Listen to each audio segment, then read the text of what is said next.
Kasama po natin ang tagapagsalita ng Iglesia ni Cristo, ang kapatid na Edwil Zabala. Ka Edwil, magandang hapon po sa inyo. Magandang hapon po, Kuya Jen at Kuya Nelson. Magandang hapon po sa inyo. Masarap po ba yung kape namin sa Ay, napakasarap po. Salamat po ng marami. Mukhang naparami po yung kape na inihain namin sa inyo. Medyo nanginginig na ka po ako. Una po, kamusta muna kaya, Ka Edwil? Mabuti po, awa ng Diyos po. Ayan, opo. Nako, simulan ko na po agad, Ka Edwil, ano po, dito po sa mga maiinit na isot, marami po kasi ang mga nagtatanong sa amin mula ito nakalipas na mga araw at kung saan-saan pa. Una po, ay marami po nagtatanong kasi kung ano raw po ba ang masasabi ng Iglesia ni Cristo sa kasalukuyang sitwasyon po ng ating bansa, Ka Edwin. Kuya Jen, sa iyo nang galing ang tanong. Pasensya ka na, hihingi na ako ng dispensa, Kuya Nelson, Kuya Jen. Sa inyo nang galing ang tanong, pero i-address ko sa audience natin ang sagot. Sige po, ano po? Tama po. Sila po kasi yung nagtatanong talaga. Po, kaya sa kanila dapat makarating. Nang mag-rally po ang Iglesia noong January 13, 2025, ang ipinanawagan po namin sa mga namiminuno sa ating bansa, at malamang ay naaalala nyo po ito, kapayapaan, pagkakaisa, at unahing asikasuhin ang problema ng ating bansa at mamamayan nito kaysa yung mga hakbanging magbubunga lamang ng awayan at hidwaan. Dahil alam naman ng marami po na ang mga ito pawang pamumulitika lamang. Ang nakakalungkot po ay yung panawagang yun ng Iglesia ni Cristo tila hindi pinakinggan ng mga kinauukulan. Kaya nga po, Kuya Jen, nangyari yung mga nangyayari ngayon. Ayun, oho. Mahirap talaga yung hindi nakikinig, no? Oo nga. Pero dapat po maging specific tayo, di ba?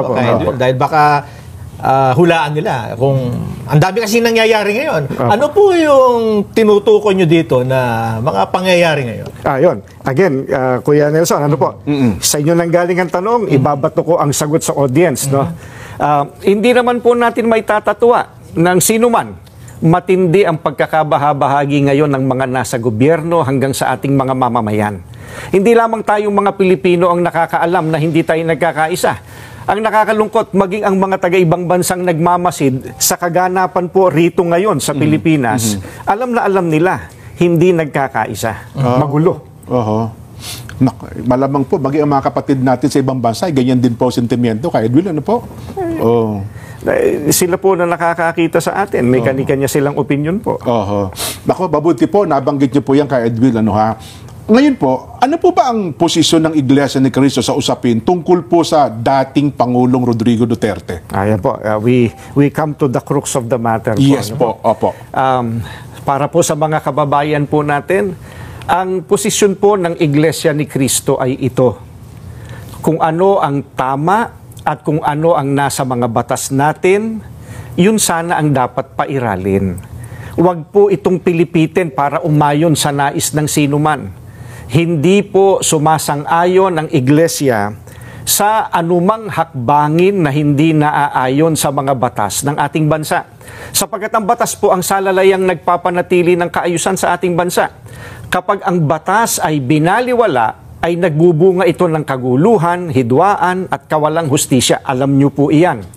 Sino mang Pilipino o mamamayan ng ating bansa na may ginawang paglabag sa ating mga batas, dito dapat litisin sa ating bansa. Bakit po? Sapagkat gumagana naman ang sistema ng ating hustisya. Hindi po natin sinasabing wag litisin ang dating Pangulo sa mga iniaakusa laban sa kanya. Ang saga ng amin po, nagtitiwala ang Iglesia ni Cristo sa integridad at kakayahan ng hudikatura para pagpasyahan ng ganitong bagay at usapin.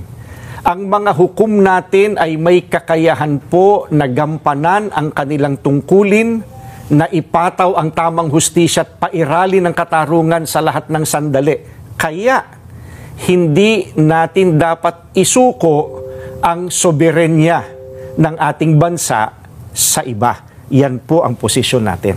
Ayun, malinaw na malinaw. Ano ha? So, Nelson, wala palang kinalaman sa rally. Kung ano man pagkilos. Kung ano man pagkilos sa kasabay ng kaarawan ng dating Pangulong Rodrigo Duterte. Hindi ito wala po. Kung ano ang batas, yun dapat na umiral. Sa kasalukuyan pong pangyayari. At dapat po ay dito, litisyon sa ating bansa. Ano ha? Ka Edwin, meron pa po ba kayo gustong idagdag sa mga nabanggit pa po ninyo? Gusto ko lang po sabihin, masarap yung kape.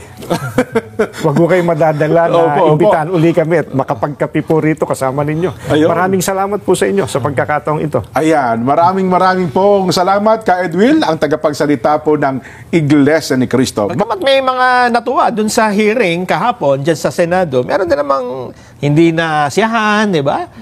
Talaga namang sabi nila, you cannot please everybody talaga eh. Ang statement ho dito ni Senador Bongo, sabi niya, wala nang saysay ang investigasyon ng Senado. Alam mo, singit ko lang mukhang yan din ang statement kayo ni Congressman Rodante Marcoleta. Na para bagang, bakit tayo nag-hearing ngayon? Tanong-tanong kayo, no? At saka, Jen, ang sabi naman ng iba, kapatid mo yung Pangulo eh. Ayun na nga. Bakit nung inaaresto hindi mo tinawagan? Di ba? Yun ang naman nasabi nila. Oho. Kung talagang concern ka na masunod ang due process, dapat right there and then, no? Nung nangyayari yung pag-aresto, sinabi mo sa presidente, mahal na kapatid, anong tawag yan? Ading. Ading. Oho. Ikaw ang presidente dito, dapat masunod yung due process, Yan. di ba? Etong sabi ng Senador Bongo, bagamat nirerespeto niya ang inisyatiba ng Senado, ang sabi niya, mukhang huli na ang lahat. It's too late. Pakinggan nga ho natin ang kanyang statement. Ang pangunahing tanong ko po sa hearing na ito, paano at bakit tayo umabot sa ganitong sitwasyon? Meron naman tayong umiiral na hustisya sa bansa, meron naman tayong sariling mga batas at korte. Bakit pinayagan po ng gobyerno na nakipin po ang isang Pilipino sa sarili nating bayan? Sabi nga ng mga nakakarami, too late the hero. Kaya kung ano man ang lumabas sa hearing na ito, si dating Pangulong Duterte ay ngayon nasa The Hague na po, Netherlands na po. Ano bang pwede pang magawa? I respect the initiative of this committee to hold the Senate inquiry. Bagamat nirespeto natin ang pagdinig na ito, sinasabi ko rin po ang aking mga hinanakit na parang too late na po. Walang problema sa akin mag-hearing kahit araw-araw po. Pero tanong, may babalik niyo pa ba si Tatay Digong? Yan ang tinatawag ko na too late the hero na po. Ayan. Masama pa loob ni Senador. Alam mo naman, si Ma'am Cathy Binag pala nakasubaybay sa atin, Nelson, Oo, si Ma'am Cathy Binag. Alam mo, wish kong makakausap. Yung maputi? Oo, alam mo, wish kong makadaw pang palag man lamang si Ma'am Cathy Binag. Imitahan natin dito minsan. So, Ma'am Cathy, kasama si Kuya Paulo Barcoleta Kuya Pau, minsan imbitahan mo naman dito si Ma'am Cathy Binag at nang sa ganun ay makadaupang palad namin ni Kuya Nelson. Makapagpa-picture man lang kami. Ayun nga. Malay mo, mapalapit ang kalooban namin sa kanya. Ang isa pa dyan sa katanungan na hanggang ngayon ay hindi nasasagot. Kasi walang gustong umamin Sino ang nag-utos? Jen. Oo. Sino ang nag-utos kay General Torre na arestuhin si dating Pangulong Duterte? Oo nga, no? Alam ka namang kumilos siya ng sarili niya bilang CIDG director. Oo, hindi naman pa pwede. Oo. Nasasabi niya siguro baka yung superior niya, Oo. PNP chief. Oo nga, no? Pero sa ganyan bang kaso, ang PNP chief lang ang on his own ay aakto na, may warrant. Maging sa PNP chief Hindi di ba? Alam ka naman yung diffusion, ibinigay direkta sa PNP chief? Oo nga, no? Di ba? Sino ang mag-uutos? Siyempre sabihin ng PNP chief, teka lang, i-coordinate ko muna ito sa higher-ups. Ayun nga. At ang umamin dito dyan si Secretary John Vic, DILG. Naku, marami siyang inamin. Pero, lang, group effort nga ang nangyari. Di ba? Nag-meeting daw sila, kaya lang rumor pa lang. Kaya lang siyempre, doon sa meeting ninyo, may rumor, sigurado pag-uusapan na ninyo, in case na dumating niya yung warrant na yan, paano natin ito i-implement?